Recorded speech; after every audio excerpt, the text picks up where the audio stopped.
Доброго дня всім! Вітаю вас дитячий садок Білосніжка і вихователь Ковбасюк Раїса Григорівна. Тема нашого заняття – мандрівка їжачка. Мета – розширювати знання дітей про їжаків, зовнішній вигляд, спосіб життя, харчування, розвивати взаємозв'язки у природі і розвивати допитливість. Дивина! Живий клубок покотився в наш садок, має 100 голочок. Хто це, діти? Їжачок. Ось їжачок примандрував до нас і хоче щось про себе розповісти. Народився він навесні.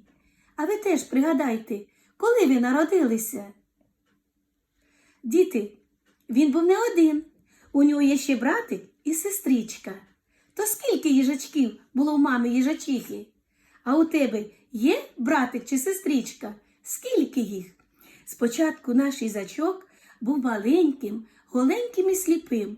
Любив смоктати мамине молочко, а потім у нього відкрилися очі, стали виростати м'які голочки. Але мама їжачиха не випускала його з кубельця, поки його голочки не стали твердими, бо боялася за його життя. Без голочок їжаки беззахисні. Лисиця і вовк дуже люблять ними поласувати. А от наш їжачок любить жуків, хрущів, равликів, личинок, ос і бджіл.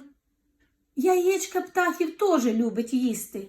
А от яблука і груші наш їжачок не їсть. Він натикає їх на голки, щоб їх почистити, і щоб кліщі до нього не чіплялися. Тоді наш їжачок пахне яблуками і грушами. Вдень він спить, а вночі він шукає собі їжу, має гострий слух і нюх. Діти, а наш їжачок приніс на спинці яблука, але вони не справжні. На них щось написано. Ой, діти, це запитання до вас. Хто запам'ятав і дасть вірну відповідь, той отримає справжнє яблучко, коли зустрінемось в дитячому садочку. Що ж хоче знати наш їжачок?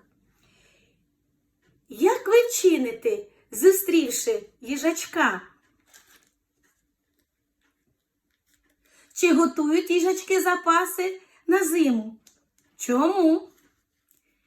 Чому їжачків називають нічними мисливцями? Якими народжуються їжачки? Які вороги є у нашого їжака? Які звуки можуть видавати їжачки? Чи можна їжачків тримати вдома? Якщо не можна, то чому? Їжачок думає, що ви всі чудово відповідали на запитання. Ось така нагорода буде вас чекати. До зустрічі!